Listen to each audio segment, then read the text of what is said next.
Hello and welcome. Today I'm drawing the 4th page of this manga.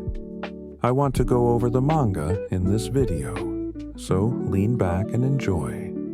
I have a lot of ideas that shoot through my mind, but I don't have a precise direction to where it's supposed to go, at least at the beginning. I come up with the story at the moment of drawing. Of course, it makes things more difficult, because you can't go back on what you already drew if you have a better idea. And you need to be careful about plot holes if your idea changes in the middle of the story. What I am working on right now is a fantasy, action, and I guess science fiction manga. I will tell more about the story in the future when we get deeper into it. Every character you will meet in this journey, I will try to make a video about it, to explain the characteristics of these characters.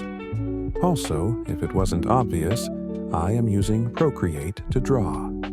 I'm still new to it and I didn't get deep into its settings and abilities, so maybe it's my fault. But sadly, in Procreate, I don't really know how to create these manga panels. That's why I have black panels.